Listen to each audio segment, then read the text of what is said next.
L'autre, c'est moi. Tout ce que l'autre peut être pour moi et ce que je peux être pour lui, c'est ce qui fait ce que je suis. Lorsque je vis pour moi seulement, uniquement, et lorsque ce que je recherche à être, c'est d'avoir en fonction de ce que l'autre a ou bien est, à ce moment-là, je ne suis plus du tout celui que je dois être. Parce qu'en fait, ce qui définit un homme, ce qui rend un homme riche, ce qui rend un homme honorable, ce qui rend un homme fort, puissant, ce qui le rend intelligent, ce n'est pas du tout d'être ce qu'il est, un petit peu plus encore, c'est d'être un petit peu moins ce qu'il est, ce qui lui permet de créer une nécessité de richesse à acquérir dans tous les domaines, intellectuels, émotionnels, spirituels et matériels. Boker Tov Likoulam, bonjour à toutes et à tous, je suis infiniment heureux de vous retrouver en cette magnifique matinée que Dieu nous offre sur la terre. J'espère que vous allez bien, je vous invite à partager, à liker et commenter cette publication afin que nous soyons encore et toujours plus étudier cette Sainte Torah. Aujourd'hui, nous allons continuer dans le sujet que nous avons abordé hier, toujours dans la Yigret Teshuvah, comprendre comment faire Teshuvah, comment est-ce qu'il y a quelques années, quelques siècles, nous faisions Teshuvah, et comment aujourd'hui, en 2022, en 5782, il faut faire Teshuvah. Il y a une façon particulière de faire Teshuvah, de revenir vers Dieu. Tout ceci juste après ces quelques notes de Nigun, aujourd'hui, depuis Yerushalayim.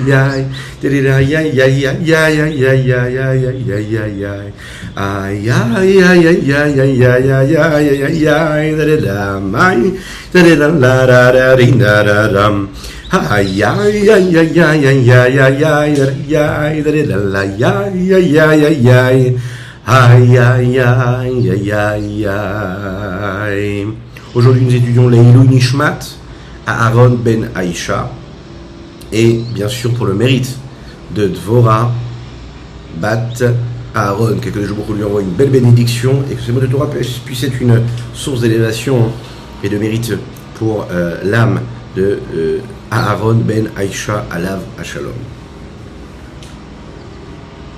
Il n'y a pas beaucoup d'hommes qui ont eu le mérite d'être appelés des anges.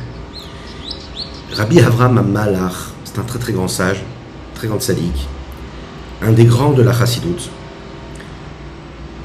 Et bien sûr, c'était ce que nous appelons une personnalité spirituelle et chassidoutique très importante, qui était donc très éloignée de toute forme de matérialité. Rabbi Avraham Malach, c'est le fils du Maguide de Mezrich. Le Maguide de Mezrich, quelques jours avant de quitter ce monde-là, appelle son fils et lui dit, un peu comme un testament, il dit l'essentiel, c'est que tu ne te fasses pas de mal, tu fasses attention à respecter ton corps, parce que une petite blessure dans le corps, c'est une très grande blessure dans l'âme. Textuellement, les mots qu'il dit, c'est un petit trou dans le corps, c'est un grand trou dans l'âme. Et la Neshama, sache que c'est quelque chose de totalement autre que le corps, donc il faut que tu fasses très attention à ton corps et à ton âme. C'est curieux, on pourrait penser qu'un homme qui est spirituel, qui est en quête permanente de spiritualité, donc qui s'écarte de toute forme de grossièreté, de matérialité, serait donc éloigné aussi de la nécessité d'être en bonne santé, ok, ou bien de faire vraiment attention à son corps. C'est un fait, le Maguide de Mezrich choisit ces mots-là, vous imaginez, juste avant de quitter ce monde-là, pour parler à son fils. Ça nous apprend qu'en fait, le corps, c'est quelque chose d'essentiel, de central, la bonne santé du corps, et le rapport que nous avons avec le corps, c'est quelque chose d'essentiel, de central dans la vie d'un juif. Ça n'est pas un à côté. Le corps, il est là, et avec le corps, nous pratiquons. D'ailleurs, le rabbi de Lubavitch avait l'habitude de dire qu'aujourd'hui, à notre époque, dans notre génération, et pas comme les autres générations, on pouvait jeûner beaucoup. C'est ce qu'on va voir ici dans ce sujet-là. Faire moins attention, entre guillemets, au corps, au point de le mettre dans des situations compliquées, pour pouvoir, de cette façon-là, s'élever dans la spiritualité. Dans notre génération, le rabbi de Lubavitch le dit, non, c'est pas du tout comme ça. On doit servir Dieu avec son corps et avec son âme. Alors comment on fait quand on a fauté? On doit racheter nos fautes. Nous avons expliqué hier qu'on peut jeûner et que de nos jours, on jeûne moins. Mais on va comprendre ici ce que le rabbi Shlomo Zalman veut nous dire à travers les mots, comprendre ce que les Chachamim nous disent à travers la loi, la halakha, et de quelle façon on doit se comporter, et de quelle façon se comporter avant cette approche-là que la Chassidoute a dévoilée. Cette approche-là, qui résidait dans le mouvement qui a précédé le mouvement chassidoutique, à cette époque-là, les gens jeûnaient beaucoup, se mortifiaient. Ils le faisaient pour principalement réparer des fautes qu'ils avaient pu commettre. Principalement des fautes graves. Cette approche-là, elle était que si un homme il veut arriver à un niveau de spiritualité élevé, eh bien il va jeûner beaucoup. De cette façon, il se détache de la matière et donc il s'élève automatiquement. On ne parle pas de personnes qui avaient coutume de le faire, qui sont des personnes en particulier. C'était vraiment quelque chose qui était commun à tous, que tout le monde faisait. D'ailleurs, ça apparaît dans le Shulchan Aruch. Il est dit comme ça, celui qui fait Ta'anit, par exemple, s'il peut supporter le jeûne, il est appelé Kadosh, il est appelé saint. Sinon, d'accord, par exemple, une personne qui n'a pas la force, qui n'a pas la puissance, qui n'a pas la bonne santé pour cela, il est appelé un fauteur.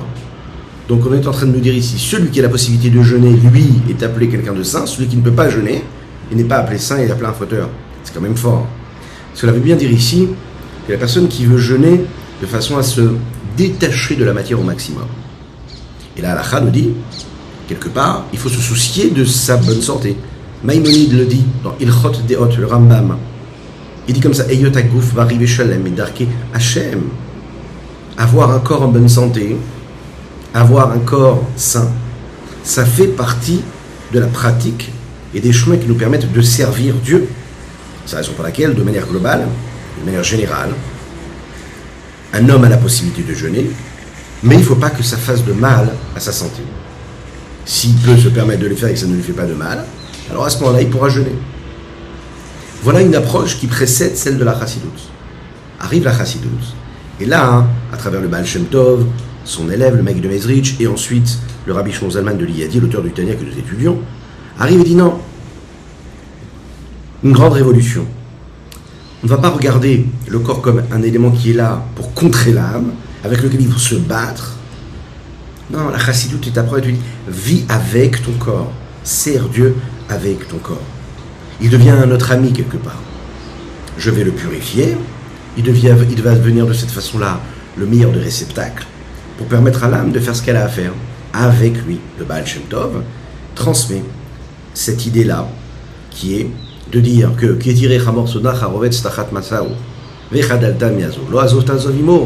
ce verset qui dit que si tu vois l'âne de ton prochain qui est en train de croupir sous toute sa charge, mais c'est ton ennemi, eh bien c'est une mitzvah d'aller l'aider, même si c'est l'âne de ton ami.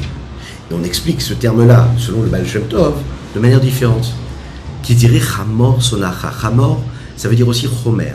Chomer en hébreu veut dire aussi la matérialité, la grossièreté. Sonacha, celui qui peut être ton ennemi chez l'homme, c'est donc le corps. Quand tu verras que là, ton âme, elle est dans un corps qui lui croule sous la matérialité, qu'il est vraiment en train de subir la grossièreté du monde et de la matérialité. Tu te poses la question de l'aider ou pas. Azov ta azovimo, tu dois l'aider. C'est-à-dire que tu dois vivre avec ton corps et faire en sorte que ton corps aussi puisse être là, t'aider à pratiquer. Et de cette façon même, tu dois purifier ton corps, tu dois le sanctifier. C'est ce qui est rapporté dans la Yom Yom par le Rabbi de Lubavitch, en l'occurrence. Dans cet esprit-là, Admor HaZaken, Rabbi Shlomo Zalman le dit ici, il dit, dans une de ses lettres qu'il envoie et qu'il transmet, il dit, Akadosh Baruch Hu, Dieu ne veut pas de ces jeunes, et c'est la raison pour laquelle je ne l'ai pas reçu de mes maîtres, et le conseil que je donne à mes élèves, écoutez bien ce qu'il dit, c'est de prier avec joie, et de prier avec joie et non sans aucune limite. Ça nous permet d'atteindre des buts, des objectifs qui sont beaucoup plus grands que les objectifs que nous aurions pu atteindre en faisant ces jeûnes-là, et qui sont, c'est vrai, quand on jeûne, on a l'impression vraiment de prendre du recul sur les choses. de prendre de la hauteur, de se sanctifier. Et vient le Admorazaken et te dit non, sache que tu peux te sanctifier beaucoup plus si tu pries avec ferveur et si tu pries avec une joie infinie. L'Echaim, l'Echaim, l'Echaim.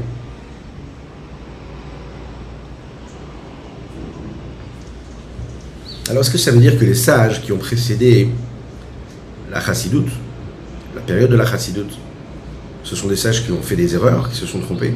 Non, on ne doit pas du tout dire ça. C'est juste qu'en fait, on parle de périodes différentes. La période qui a précédé le dévoilement de la Chassidoute, c'est une période où on pouvait servir Dieu de cette façon-là. La période que nous vivons aujourd'hui, c'est une période où l'expression de l'âme et de sa spiritualité se fait précisément à travers et par le corps. Et que le corps n'est pas là pour déranger, pour empêcher l'âme, mais au contraire, il est là pour l'aider. Il est là aussi pour être sanctifié.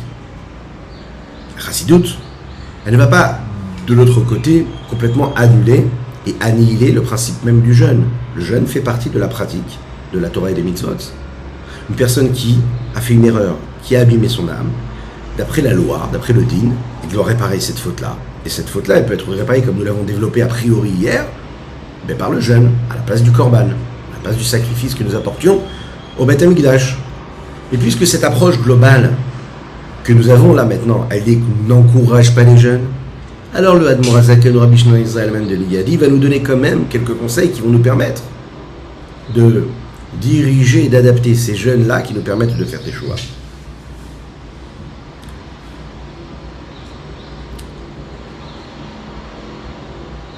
Le Shulchan Aruch dit comme ça: celui qui fait Ta'anit, s'il peut supporter, il est appelé Kadosh. Il est dit aussi dans la suite qu'un Talmid Chacham, d'accord, qu'un sage, il ne doit pas rester souvent dans le Ta'anit, dans le jeûne, parce que quand tu restes dans le jeûne, tu t'affaiblis. Et quand ton corps s'affaiblit, alors tu as moins de force. Et si tu as moins de force, tu as moins de force pour servir Dieu. Tu auras moins de force pour étudier la Torah. Tu auras moins de force pour pratiquer, pour faire les mitzvot. Donc en fait, qu'est-ce que tu as gagné? Tu as affaibli ton corps. De cette façon-là, tu as l'impression de te détacher dans la matière, mais tu as peut-être moins de grossièreté dans ton corps, mais tu as moins d'énergie. Et si tu as moins d'énergie, tu as moins d'énergie aussi pour pratiquer la Torah et les mitzvot. Donc qu'est-ce que tu as gagné au change? C'est pas sûr. Est-ce que tu as gagné quelque chose? Peut-être pas. Sûrement pas. C'est la raison pour laquelle ici, on va nous dire que dans la Gemara, on nous dit que quand on va faire des ta'anit, on va les faire de manière précise, à des moments précis. Et la façon avec laquelle on va jeûner, ça va être là de manière ponctuelle, ça va être aussi de manière assez précise et particulière, dans des cas particuliers, dans des cas extrêmes.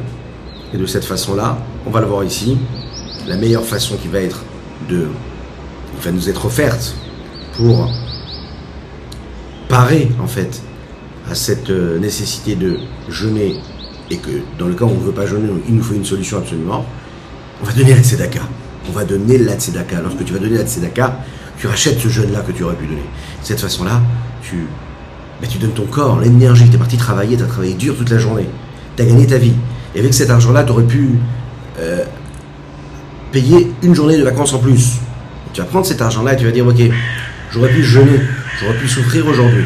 Je prends cet argent-là et je le donne à la tzedaka. À ce moment-là, c'est comme si j'avais donné complètement une journée de ma vie. Parce qu'on sait que l'argent d'un homme, c'est sa vie. L'argent d'un homme, c'est son sang, c'est son énergie. Il prend ça, il le donne à la tzedaka. De cette façon-là, en fait, il est en train de racheter complètement son âme. Il est en train de créer en réalité une façon de vivre qui lui permettra d'être en bonne santé dans son corps, mais d'avoir quand même donné quelque chose de son corps. Tu t'es fatigué physiquement, ça t'a pris du temps, ça t'a pris de l'énergie, tu as dû être patient, tu travailles devant ton ordinateur toute la journée, tu as gagné temps et temps, tu prends cet argent-là et tu dis allez, je le mets à la tzedaka. C'est pas pour mes besoins personnels, ce sera rien, ni pour moi, ni pour mes proches, juste à la tzedaka. Ça, c'est une force d'abnégation, c'est une force c'est une forme aussi de soumission, c'est une forme aussi de don. Et ce don-là, il va être considéré comme une offrande pour Dieu, en disant voilà, je prends ça et je le donne à la tzedaka. J'aurais pu en profiter, j'aurais pu vivre avec, j'aurais pu manger avec, j'aurais pu continuer à donner une forme à ce que j'ai reçu à travers de la matérialité, en l'utilisant matériellement et physiquement, et j'ai pris ça, non, je l'ai mis complètement dans un autre domaine. Je l'ai donné à l'autre. Et de cette façon-là, j'en ai tiré que quelque chose, une énergie de spiritualité. Et donc à ce moment-là, je me sanctifie à travers cela. Je m'élève à ce moment-là précisément. Dans le Sefer Daniel, il est dit comme ça, il est raconté comme ça. Echaim, Echaim.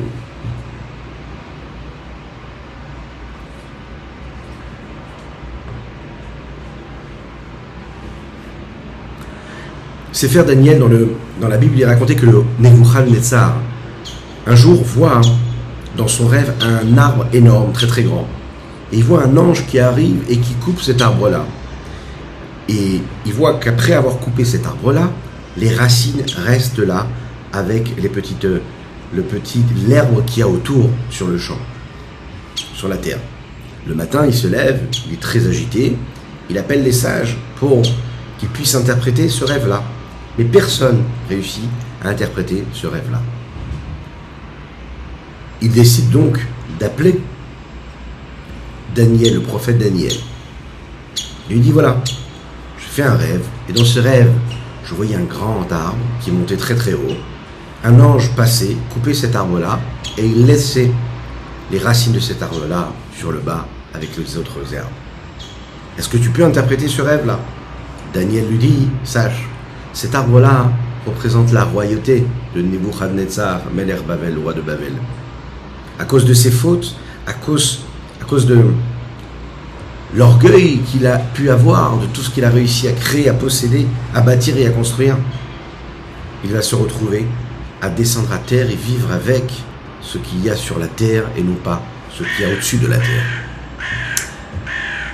On l'imagine, normalement, Nebuchadnezzar, après tout ce qu'il avait fait de négatif, aurait pu mériter une punition immédiate. Daniel va lui donner un conseil. Il lui dit, Vechataecha bitsedaka frog. Il dit, normalement, ce rêve-là nous prouve bien que tu mérites une réelle punition, de disparaître. Mais tu vas pouvoir racheter tes fautes avec la tzedaka. Apparaît dans la Bible, apparaît dans le Tanakh, cette notion-là de tzedaka. Et Trataecha betzedaka tivde. Tu vas racheter cette faute-là par la tzedaka. Daniel, il a fait ça parce qu'en fait, il s'est rendu compte que les exilés juifs, à cette époque-là, étaient très pauvres. Ils vivaient de manière très modeste. Il voulait les aider. Et en effet, c'est ce qui va se passer. Nebuchadnezzar va écouter le conseil de Daniel. Il va ouvrir ses trésors. Il va ouvrir toutes ses richesses au peuple juif. Et il va nourrir le peuple juif à cette époque-là pendant 12 mois, d'après ce que nous dit Rachi là-bas. De cette façon-là, il a repoussé la punition céleste de 12 mois. Et juste après, c'est en réalité ce qui s'est passé, après ces 12 mois, il a perdu toute sa royauté. Donc on se rend compte que la faute qui peut être commise peut engendrer des punitions, et la tzedaka que l'on va donner va permettre à ces punitions-là d'être rachetées quelque part. La punition disparaît parce que tu as donné la tzedaka. Pourquoi punition il devait y avoir? Parce qu'on le sait, qu'un homme il faute. Et pour toutes les fautes qu'un homme fait, qui nécessitait une réparation qui, elle, il y a quelques années et quelques siècles, était rachetée à travers des jeûnes, et qu'aujourd'hui on ne jeûne pas, alors le fait de donner la tzedaka, ça va me permettre de racheter ces fautes-là que j'ai pu accomplir. C'est un petit peu comme les paroles de Torah, d'accord, qui nous permettent de racheter l'âme à la place d'une punition quelque part. À notre époque, la plupart des gens n'ont pas la possibilité de vivre avec cette façon d'être, savoir de jeûner. Alors on va donner la tzedaka et de cette façon-là, on va racheter les jeûnes, comme on l'a dit maintenant. Ce qui est très intéressant dans cette comparaison-là, et ensuite on va voir ça dans les mots du Rabbi Shlomo Zalman aujourd'hui, c'est que il y a des points communs entre le jeûne et la tzedaka. Les deux principaux points communs, si on regarde bien, sont les suivants. Lorsqu'un homme jeûne, il éprouve une forme de douleur, de souffrance. lorsqu'un homme donne de la tzedaka, il a une forme aussi de souffrance. On parle bien sûr de donner de l'argent qu'on n'aurait pas aimé donner. Pas la petite pièce qui est au fond de la poche et qui ne nous dérange pas d'être donnée au pauvre qui tend la main. On parle de tzedaka, c'est-à-dire vraiment une somme d'argent qui correspond aux courses qu'on aurait pu faire. Attention, on ne dit pas ici qu'il ne faut pas nourrir Chas Shalom, sa femme et ses enfants pour donner la tzedaka. Non, mais cet argent-là qui peut servir à des choses qui font partie des plaisirs de la vie, d'accord ? Et de se dire, voilà, je vais prendre ça, je vais le donner à la tzedaka. C'est réellement quelque chose que je sens, je dois sentir que ça me fait quelque part un peu du mal. Cette douleur-là, je vais me sentir dérangé, comme je vais me sentir dérangé si je ne mange pas pendant une journée. Eh bien, cet argent-là, quand je le donne, c'est comparé à ce jeûne-là. Deuxièmement, techniquement, lorsque je donne de l'argent qui correspond à la valeur qu'un repas peut avoir, j'ai racheté le repas avec cet argent-là. C'est-à-dire que si une journée de consommation de repas, ça me coûte, disons, 20, 30, 40, 50 euros, peu importe, pour les moyens de chacun, et je prends cette somme-là, je la donne à la tzedaka, il vient de cette façon-là, l'argent que j'aurais mis dans la nourriture, je l'ai mis pour mon prochain dans la tzedaka, de cette façon-là. Il considérait que j'ai jeûné. Alors maintenant, combien on doit donner ? Dans le Shulchan Aruch, il est dit comme ça, que tout dépend des fautes. Comme on l'a dit hier, cette faute-là, elle engendre la nécessité de jeûner tel et tel jeûne, tel et tel nombre de jeûnes. Une autre faute, tel et tel nombre de jeûnes. Un homme, par exemple, qui a profané le Shabbat, un homme, par exemple, qui voit un feu le jour du Shabbat, est-ce qu'il a le droit de l'éteindre ? Non. Et le Shulchan Aruch là-bas nous dit, s'il a enfreint le jour du Shabbat, il a profané le Shabbat, il doit jeûner 40 jeûnes. Alors, à la place de ces 40 jeûnes, il va racheter en fait chaque jour de jeûne, grâce à la tzedaka. Et là-bas, le dit le Shulchan Aruch, il va donner 13 pièces de polish. À l'époque, c'était une valeur d'argent. En fait, c'est un petit peu, on va dire, aujourd'hui, un tiers du shekel.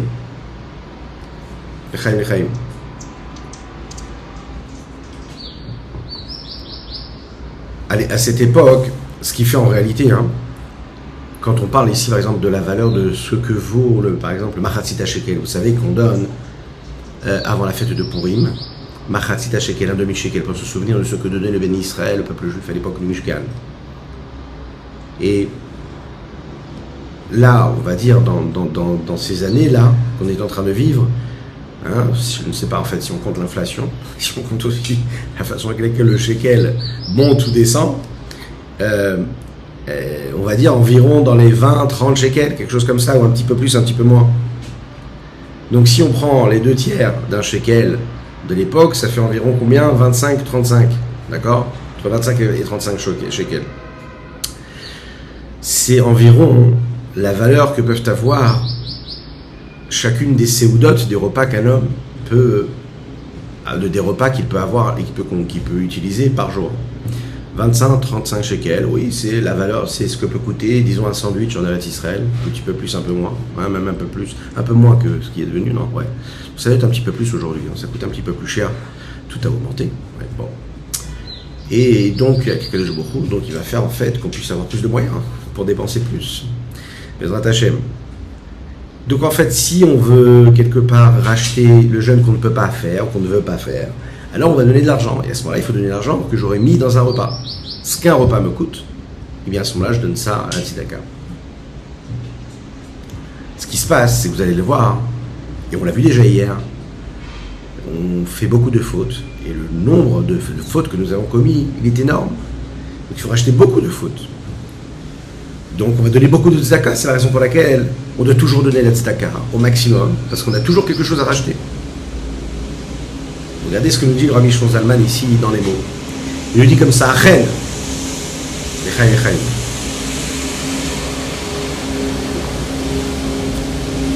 Quand est-ce qu'un homme doit jeûner? C'est quand il n'a pas un corps faible et qui ne perd pas de santé quand il jeûne. Ou comme dans les générations précédentes. Celui que le fait de multiplier les jeûnes va l'endommager, va lui faire du mal. Et il est fort probable qu'il trouve la maladie ou la faiblesse, que Dieu nous en préserve à cause de ça. Comme par exemple dans ces générations-là, dans lesquelles nous nous trouvons, il ne faut surtout pas qu'il jeûne et qu'il multiplie les jeûnes, même sur des fautes très très graves. Mais et à plus forte raison, sur des commandements positifs ou des commandements négatifs qui n'ont pas pour conséquence une punition qui est grave, entre guillemets. Et là, il doit essayer de jauger, de juger, de mesurer ce qu'il va pouvoir utiliser comme jeûne en fonction de ses capacités physiques. Qui a filou badorot arishoni, il faut savoir que même dans les générations précédentes, Bimet Tanaïm Vamoraïm, à l'époque des sages du Talmud, de la Mishnah, ils ne jeûnaient pas de cette façon-là. Et qui jeûnait? Seulement ceux qui avaient la force de se faire, entre guillemets, souffrir et qui avaient un corps qui était en bonne santé. Et regardez ce qu'il dit ici, celui qui n'a pas la force de la matzelisir nafshe, celui qui n'a pas la force de faire du mal à son âme, de se faire souffrir, alors à ce moment-là, au mitané qui jeûne, nikra chote bagmara, il est appelé un fauteur. Ne joue pas avec ça, c'est interdit. Perek Kamal Tanit, comme il est dit dans la Gemara Tanit, premier chapitre. Et même celui qui va jeûner sur des fautes qu'il a près de lui, qui est des piresh Rashi Cham, comme il a dit Rashi là-bas. C'est-à-dire une personne vraiment qui est fauteur. Et il sait qu'il est fauteur, qu'il a fait des choses qui sont graves. Il se dit, je vais quand même jeûner. Mais tu es en mauvaise santé, tu ne peux pas te permettre et ça va t'affaiblir. Et si après, la seule chose que tu vas faire, c'est fauter encore plus, parce que tu vas être faible, tu n'as rien gagné. Comme on dit que le Yetzer Hara, en fait, vous savez ce qu'il aime? Il n'aime pas encourager l'homme à fauter quand il est bien, quand il est serein, quand il est heureux. En général, d'abord, il le fait tomber. Il fait faire une faute. Et on est tous dans le même cas, vous le savez, regardez bien cette idée-là, vous allez voir que ça ressemble à tout le monde. On fait une petite faute, et là, à ce moment-là, il nous fait tomber. En général, quand un homme il a fait une faute, il regrette juste après. Même s'il s'est laissé tenter, il regrette. Il n'a pas eu l'attention qu'il fallait quand une personne en avait besoin. Il n'a pas dit ce qu'il fallait dire au moment où il fallait le dire. Il a dit ce qu'il ne fallait pas dire au moment où il ne fallait pas le dire. Il s'est mal comporté. Il a un peu volé, il a un peu trompé, il a un peu ci, un peu ça. Ensuite, il regrette. Et qu'est-ce qui se passe? Il est donc triste. Et qu'est-ce qui se passe s'il n'apprend pas beaucoup de chassidout? Eh bien, il déprime. Il s'affaiblit. Ses armes ne sont plus là, présentes. Il n'est plus aux aguets. Il se laisse aller. Là, le Yetzer Hara, il vient. Et là, il lui met le dernier coup pour le faire tomber vraiment. Parce que comme il est en position de faiblesse, alors il dit, de toutes les manières, tu as fait cette faute-là. Tu peux tomber encore, tu peux faire encore une faute qui est plus grave. Donc en fait, le Yetzer Hara, ce qu'il veut, c'est d'abord nous mettre dans un état de tristesse, d'abandon, de remise en question, de doute. Et là, il vient, il nous achève. Parce qu'il nous dit, c'est pas grave, parce que tu as fait ça. Tu peux faire pire. Et là, on tombe. Même des fois, sans envie. Sans avoir envie de tomber plus bas. Mais étant donné qu'on est dans cet état d'esprit-là, où on perd l'amour de soi, on perd le respect, on perd en réalité cette capacité justement à avoir des forces pour repousser le négatif, ou le Yetzer Hara, le mauvais penché qui va nous pousser à faire quelque chose de négatif. Et ça vient pourquoi? Parce qu'on est faible. Alors que si l'homme il reste dans la joie, comme le Mourazaken l'a dit, et qu'il se dit non, la meilleure façon de réparer les fautes que j'ai pu commettre, c'est de me lever et de garder la simcha, de garder la joie. Et grâce à cette joie-là, je vais faire plus de mitzvot pour racheter la faute que j'ai pu commettre. Alors à ce moment-là, il a gagné. Parce que, il a demandé pardon, il va regretter la faute qu'il a faite. Mais juste après, la seconde d'après qui vient, la minute d'après, elle ne sert à rien que si elle est constructive. Si elle est tournée vers le passé, même si c'est par rapport à un regret d'une faute, j'ai rien gagné. C'est la raison pour laquelle on nous dit que le moment où tu demandes pardon à Kadosh Baruch Hu, ça n'est pas juste après la faute. Le moment où on demande pardon à Kadosh Baruch Hu, c'est des moments qui sont précis. Le moment où je fais ce vidouille, cette expiation des fautes, ça doit être un moment précis à la fin de ma journée. Je demande à Kadosh Baruch Hu, je dis regarde ce qui s'est passé. Je sais pas, j'ai des excuses, j'ai pas d'excuses. Je me suis mal comporté. Je lui parle et je dis à Kadosh Baruch Hu, pardonne-moi. Mais c'est un moment précis. Mais le reste de ma journée, je dois mettre ça de côté. Et je dois continuer à faire des mitzvot. Je dois continuer à être joyeux. Un homme qui fait une erreur, qui s'est mal comporté, qui a mal parlé à son client, qui s'est arrangé pour lui prendre un petit peu plus d'argent qu'il ne devait lui prendre. Un homme qui a regardé ce qu'il ne fallait pas regarder. Une personne qui s'est mal comportée. Okay, qui se dit, allez, au milieu de la journée, et qui chute dans sa tête, et qui se dit, voilà, je suis quelqu'un de mauvais, et qui se parle comme ça négativement. Ok? À quoi va ressembler le reste de sa journée? Une journée qui ne reviendra plus jamais, puisque le temps, c'est du temps qui ne revient plus. Cette minute, elle est là, elle ne reviendra plus. Donc qu'est-ce que tu vas faire le reste de ta journée? Tu vas te morfondre. Et oui, tu t'es mal comporté. Oui. Mais qu'est-ce que tu as gagné? Les minutes et les heures, et la journée qui va passer, ou les journées qui vont suivre cette erreur que tu as pu commettre, elles aussi, tu vas les perdre. Alors que si tu t'arrêtes, et tu es Bessimcha, tu es dans la joie, et tu fais ce que tu as à faire, et tu continues à faire des mitzvot, et tu comprends qu'en fait, il y a d'un côté les mitzvot, d'un côté les averot, et que l'une et les autres ne sont pas imbriquées l'une dans l'autre. Akadosh Baruch Hu prend tes mérites, il prend aussi l'inverse. Donc tu vas faire tes mitzvot, et à la fin de la journée, tu seras tellement joyeux d'avoir fait toutes ces autres mitzvot que tu vas t'asseoir, tu seras serein, tu auras l'esprit limpide, clair, et tu vas dire, voilà, la telle faute et telle faute, je vais Bezrat Hashem racheter cette faute-là en donnant tant d'argent à la tzedaka, et Bezrat Hashem, je ferai en sorte de ne plus me laisser avoir et de ne plus fauter. Voilà ce qu'il faut faire. De cette façon-là, j'aurais utilisé ce moment-là comme quelque chose de productif, comme un tremplin pour quelque chose de beaucoup plus grand. Pourquoi est-ce qu'il faut sans arrêt donner de la tzedaka? Parce que vous savez, comme il dit ici dans la Gemara, on est toujours confronté à des situations où on doit réparer quelque chose, ou des commandements négatifs que nous avons accomplis, ou bien des commandements positifs qu'on a laissé passer. J'avais la possibilité de dire un mot. Je vois un homme, par exemple, qui subit une honte, d'accord, qui subit une remarque de quelqu'un d'autre. Alors je me dis, non, tu sais quoi, je vais pas me mêler, je continue ma route. J'aurais pu parler, j'aurais pu dire un petit mot, mais je ne l'ai pas dit. Il me dit, assez, tu peux aider ton prochain, tu peux faire Avat Israël à ce moment-là. Bah tu t'es tu, mais tu as fauté. Il n'y a pas un homme dont les mitzvot assez ne filent pas devant ses yeux. J'ai eu 10 minutes pour étudier la Torah, j'ai pas étudié la Torah. Je suis resté comme ça à rien faire.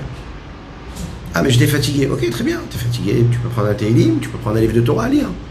T'as pas étudié. Eh ben, la mitzvah assez d'étudier la Torah, elle est passée. T'aurais pu étudier, t'as pas étudié.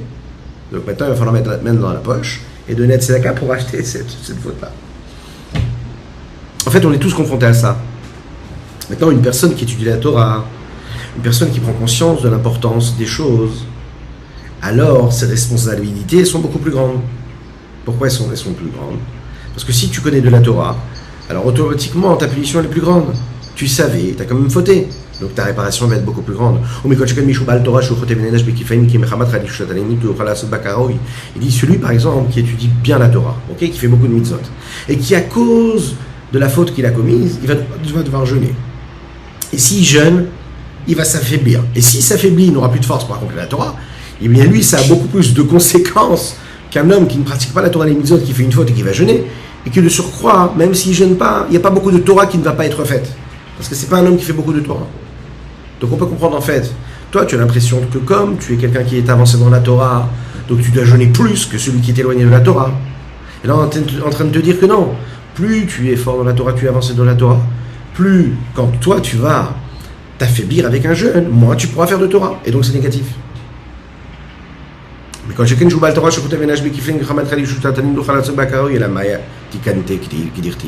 alors comment est-ce que je peux réparer tout cela? Il dit, c'est ce que a dit Daniel à Melech Bavel, le roi de Babel, et le roi d'Etzar, il lui a dit, tu veux racheter tes fautes? Tu veux racheter ce que tu as fait de négatif? Donne la tzedaka. Aide le peuple juif, aide les opprimés. Comme les décisionnaires le disent et l'écrivent,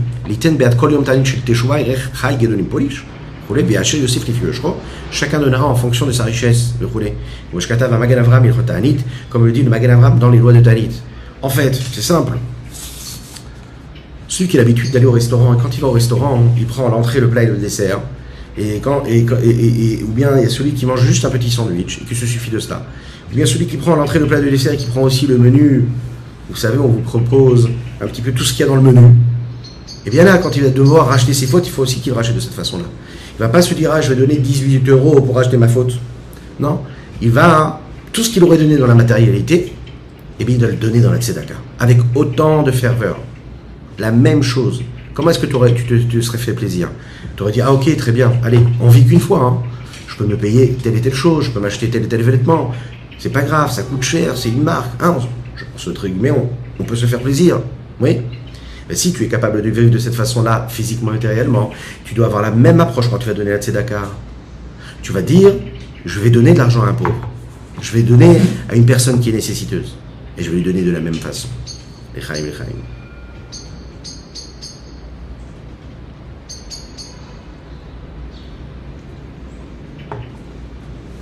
C'est ce qui nous permet d'arriver à une forme de conclusion sur ce sujet-là, qui nous amènera, Bezrat Hashem, demain, à continuer à parler de cette nécessité-là, de racheter les fautes par l'argent. Et on va comprendre comment, à travers des chiffres bien précis, on a la possibilité de réparer, de racheter tous ces jeunes qu'on essaye de mettre de côté et de ne pas avoir. Qu'Hachem fasse. Que nous soyons toujours dans le positif, dans la sainteté et la pureté. Que nous n'ayons besoin de donner la tzedaka que de façon belle, sans avoir besoin de racheter des fautes, juste de manière positive. Qu'on soit toujours dans cette générosité. Et la meilleure façon de s'épargner, d'être dans une nécessité de racheter nos fautes, c'est de donner la tzedaka pour être dans une posture, pour être dans un état d'esprit, une motivation spirituelle, qui est que quand on crée du bien, eh bien le bien lui-même se régénère lui-même. Une mitzvah, ça amène une autre mitzvah. Qu'est-ce qui fait que je vais être amené, que Dieu nous en préserve, faire une avéra? C'est parce que j'ai fait une petite avéra. La avéra, elle va entraîner une avéra. Et les mitzvot, elles entraînent les mitzvot. Fais quelque chose de bien, dis une belle parole et une belle intention, fais bien la tefila, étudie bien la Torah, et tu verras que la seule chose que cela va engendrer, c'est du positif, c'est de la sainteté, c'est de la pureté. Et du coup, la faute, elle n'aura même pas de place. Et du coup, l'égarement, il ne se présentera même pas à toi. Concentre-toi sur ce que tu peux construire et bâtir, tu n'auras plus jamais besoin de quoi? De reconstruire, parce que tu auras peut-être détruit. Continue à bâtir, continue à évoluer, continue à sanctifier, à purifier ton existence. Et c'est de cette façon-là, Bezrat Hashem, qu'on pourra faire venir Mashiach, qu'on espère très très rapidement, avec nous, avec la reconstruction, la construction du 3e temple. Avec tous nos êtres chers, nous avons étudié, comme je le disais en introduction, la Ilun Nishmat, à Aaron ben Aïcha, à Bouchatira, mais aussi les Nishmat à Viumourir, Reuven ben Isser, à Lav, à Shalom. Et pour la Refoua Shlema, guérison totale et complète de Avraham Nissim ben Sultana. À bientôt.